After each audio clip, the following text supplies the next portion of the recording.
Thank you very much, Mrs. Thun. And while the presentation is loaded, may I take the opportunity that is given to me to thank you very much for organizing this workshop, which is on an extremely important topic. We're talking here about saving lives, preventing serious injuries, which over 16 years could be 25,000 deaths and 140,000 serious injuries.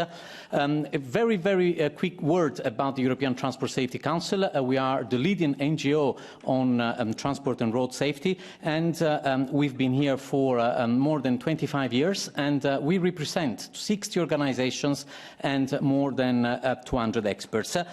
We have no vested interests, and we work only for the public good, nothing else. You've mentioned this figure. It is enormous, it is appalling, it is unacceptable. 25,250 deaths every year in the European Union. Let it put it differently. Let's look as if it was aviation deaths. That would be that every week on the European Union, we would have 2 passenger planes crash with no survivors. Certainly, this would not be accepted. Certainly, this would be tolerated, yet we are tolerating this when it comes to road deaths. The European Union has set itself a target to reduce by half the number of road deaths between 2011 and 2020. This target will be renewed in the next decade. Still, you'll see that in the last 4 years there has been no progress. We are stagnating. We need measures now that will be effective in improving figures on European roads. Let me also say how important vehicle safety standards, which we very well know are an EU exclusive competence, have been over the years in improving figures, in reducing the number of road deaths. And I would like certainly to use this occasion to praise the European Union for their legislation on vehicle safety, because without this legislation, these figures would be by now significantly higher than they are. And now it's the next occasion to reduce these figures with the proposal from the European Commission on the General Safety Regulation. This is a proposal that, according to analysis by TRL, could save in 16 years at least 25,000 deaths and 140,000 severe injuries. This is certainly an occasion not to be missed. And it is important to adopt the regulation as a package. There are strong synergies between the different measures. It is one of the few cases in which 1 is 1 is 3. It is not 2. Therefore, we would encourage the decision makers not to adopt the legislation as it is, the proposal as it is. And this is the typical case in which cherry picking would not certainly be beneficial for road safety. And if I may, one of the most important measures within the General Safety Regulation is the one that is related to speed, intelligent speed assistance. Well, you can read the quote, speed remains an extremely important risk factor when it comes to road transport, and it has effects on the number of accidents, on injury severity, much more than all the other risk factors. I'm not saying that. This is Rune Helvig, one of the most reputed, if not the most reputed, road safety scientist in the world. And intelligent speed assistance, we will never be tired of repeating it. It is a cool technology. It is something great. It is something that helps the driver respect the speed limit. It helps the driver to respect the law. It helps the driver not to have speed tickets. And in the system that we see in the Commission proposal is overridable when and if there are problems. The technology is not for the future.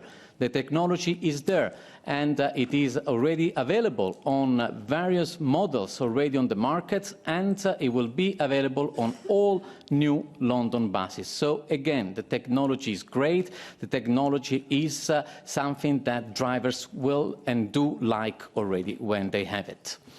Unfortunately, we see still a lot of disinformation on the way ISA works and the way it could save lives. This is only from today, and you see the quote that vehicle stops you from going any faster even if you push the accelerator. This is, I'm afraid, not true. The system can be overridden. If the driver wants, very easily the system can be overridden, and the driver is free to remain in control to choose the speed limit that they want. Again, speed limit information, SLA, the system that only tells you the speed limit, nothing else, doesn't help you to respect the speed limit, is an effective alternative to ISA. I'm afraid, again, this is not true. If all vehicles were fitted today with speed limit information instead of ISA, well, we would have 1,300 more deaths. I wouldn't call that an effective alternative.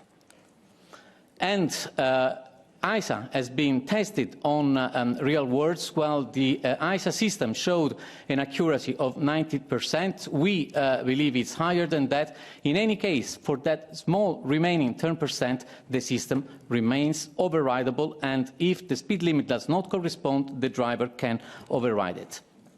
We strongly support the measures. We strongly support GSR. We've launched a campaign to support these measures based on a popular song from the 80s. This time is that last night the EU saved my life, not the DJ any longer. It's already been signed by MEPs, by personalities, by various ministers. We do encourage you not only to support this campaign, but especially when it comes to voting, when it comes to decision making to be made to really improve road safety in the European Union. Thank you very much. Great. So I think I just have one slide. You'll be reading. I'm just going to make a statement and not rush through lots of slides. But Madam Chair Rosen, thank you again very much for this invitation to MEPs and colleagues for attending this important workshop. I'm honoured to be able to participate in this workshop, which comes at a critical time for road and vehicle safety in the European Union. I'm pleased to be representing the Global New Car Assessment Programme, which works to promote safer cars worldwide, but also to share my experience of 24 years' engagement in EU vehicle safety.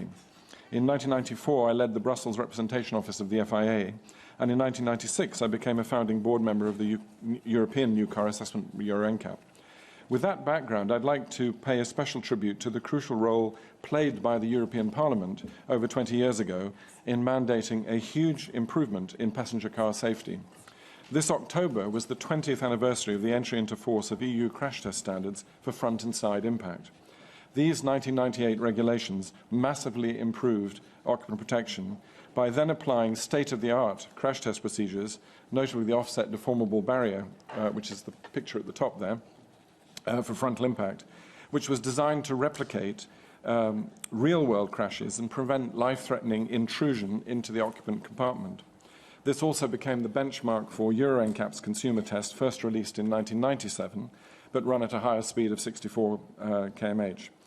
Since then, the combination of EU crash test standards and Euro NCAP have been the main contributor to halving vehicle occupant deaths across the EU, saving nearly 80,000 lives.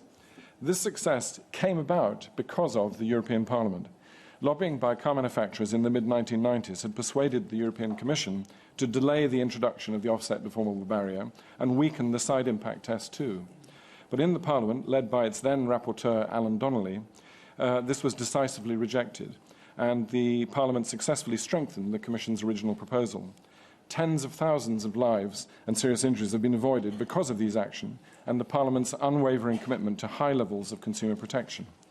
Now, what may seem like an old story to many of you is still very current for me in my role as Secretary-General of Global NCAP, and that is because the EU's crash test standards are now being have been adopted as UN regulations and are now being applied around the world by emerging car-producing countries like Brazil, India, Malaysia, Mexico.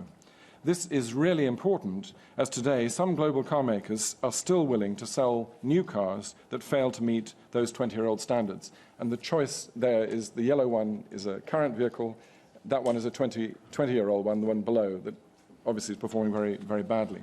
It's astonishing that you can still buy new cars performing like the middle one. Now, I believe there are very important lessons from this experience which are highly relevant to the Parliament's current discussions about the next steps in EU vehicle regulation. There are 3 points I would like to recommend to members of the Parliament. Firstly, understand the power of regulation to accelerate fitment rates through the whole vehicle fleet. If we leave it to the market alone, vital safety systems will take too long to penetrate 100% through all model types. This is because new technologies tend to be introduced in higher-end vehicles and remain only optional for smaller vehicle classes.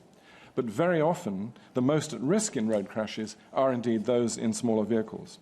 Surely we cannot allow safety to be considered a luxury only for the better off. That's why regulation in the end is vital. It ensures that safety systems are shared by all vehicles and promotes economies of scale that make them more affordable. Secondly, legislate at the leading edge of technology. It is standard practice for industry to argue for sufficient lead times to allow them to adjust production. That is fair and reasonable, but it's never wise to legislate at less than state-of-the-art technology. So my advice is resist the lowest common denominator and promote technologies that are challenging to the status quo, because today's status quo is for sure behind today's best available technology. Over 20 years ago, we were told that the offset deformable barrier was not ready for use in legislation and that affordable small 5-star cars were technically impossible. That is what we were told 20 years ago. Both propositions were nonsense then, and we proved them to be false. Thirdly, don't dilute the Commission proposal or undermine the policy process. 20-plus years ago, the Commission's directorates were internally divided on the issue of crash test standards. A struggle between DG3, as it was called then, Enterprise, and DG7 produced a muddled and unacceptable compromise. The Parliament had to intervene on behalf of the public interest to put safety first. In the case of the third mobility package and its vehicle safety proposals, I can only say that I have never witnessed before a more comprehensive, inclusive and evidence-based policy process. Every stakeholder had the opportunity to make their views known. This took time, and if there's any criticism to be made, it concerns the delay that it has caused. But crucially, it is a package in which every part contributes to the effectiveness of the whole. It will not be so effective if an attempt is made to cherry-pick some technologies and delay others. That undermines the cost-benefit estimates and the integrity of the entire policy dialogue so patiently organised by the Commission. It should not come as a surprise, therefore, that Global NCAP fully supports the European Commission's proposal. We endorse all its provisions and are especially pleased to see autonomous emergency braking and intelligent speed assistance included. 20 years ago, we began to see huge improvements in occupant protection through improved crashworthiness. This was extended 10 years ago to vulnerable road users through better pedestrian protection requirements. Then, with mandatory electronic stability control, crash avoidance has become a new source of fatality and injury reduction. Today, we are seeing ever greater synergy between crash protection and crash avoidance. That, for example, is why we strongly welcome the Commission's proposals for both improved pedestrian protection and pedestrian AEB. And, of course, improved speed management is at the heart of the Safe Systems approach. According to the World Health Organization, a 5% reduction in average speeds will bring a 30% reduction in road fatalities. And that's why we believe that ISA is so important, and particularly important, ready now for legislation. And, of course, that is an essential prerequisite for progress towards greater vehicle autonomy. In conclusion, over the last 2 decades, the EU has led the world in vehicle safety, and that has contributed to us having the world's safest roads. But in recent years, progress has stalled, and too many are still being killed and seriously injured in road crashes across the EU. I strongly believe that the vehicle safety proposals of the Commission's third mobility package are needed to get Europe on track to halve road deaths and serious injuries by 2030. I very much hope that the European Parliament will fully support this goal and these vital vehicle safety measures. Your duty of democratic scrutiny is, of course, essential. And if the Commission's proposals need improvement, that's always worth considering. But respectfully, may I request MEPs to avoid any dilution or delay which would, in my view, betray the European Parliament's remarkable legacy of achievement in road safety. Thank you very much.